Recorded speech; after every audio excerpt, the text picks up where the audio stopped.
Welcome to the video, Cambodians in Canada, Seeking the Right to Vote in Diaspora, presented by Mr. Sophoan Seng, President of the Committee for Elections Rights of Overseas Cambodians. You can find more information at www.khmeroverseas.info. This presentation is part of The Next 50 Years, Evolving from Surviving to Thriving in the Khmer Diaspora, a conference held at Middlesex Community College in Lowell, Massachusetts, from March 27 to 29, 2026.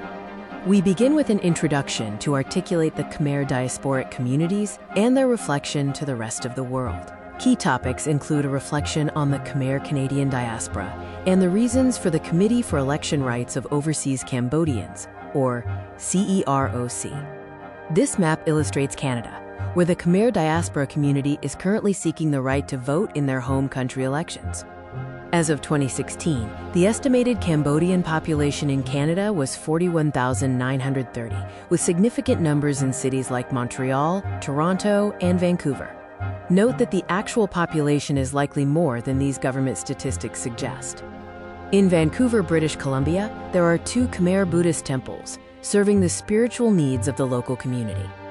Moving to Alberta, we find 2 Khmer Buddhist temples, one located in Calgary and the other in Edmonton.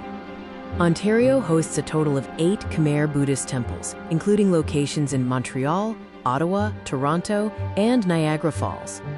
The total estimated population of the Khmer diaspora across several regions is over 1.1 million, with large communities in Thailand, the USA, and South Korea, highlighting the global scale of this community.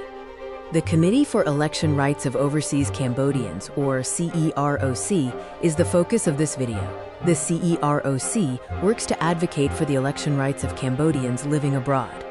The motivation for this work stems from the Paris Peace Agreement of 1991, which transitioned Cambodia from conflict to elections. This includes personal involvement in the first UNTAC election in 1998 and advocating for overseas voters' rights. The UNTAC election in May 1993 marked a significant moment.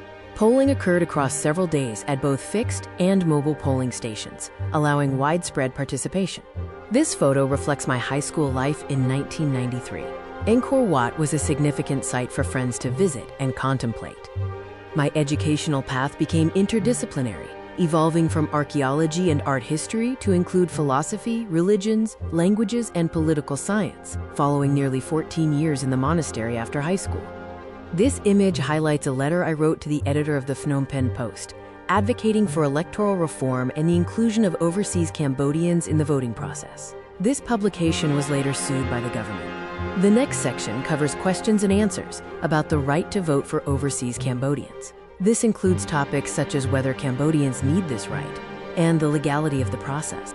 Why do Khmer people overseas need the right to vote? Their right has been historically distorted, with the right to vote guaranteed by the Cambodian Constitution and the Universal Declaration of Human Rights. Cambodian overseas residents have contributed to the country's economic development, sending remittances of over $500 per person annually. However, they have been deprived of their basic voting right.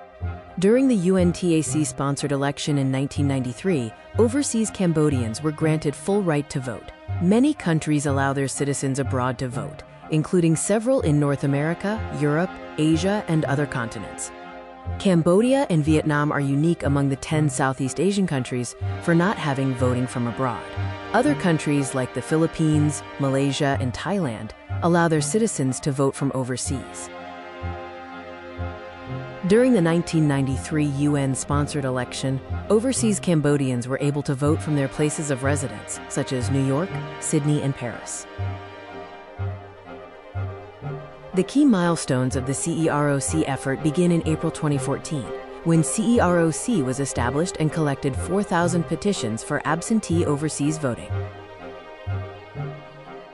In March 2016, laws proposed by Son Chai MP were rejected. By November 2017, the opposition party CNRP was dissolved, and free press was shrinking. Elections are set for 2027 and 2028.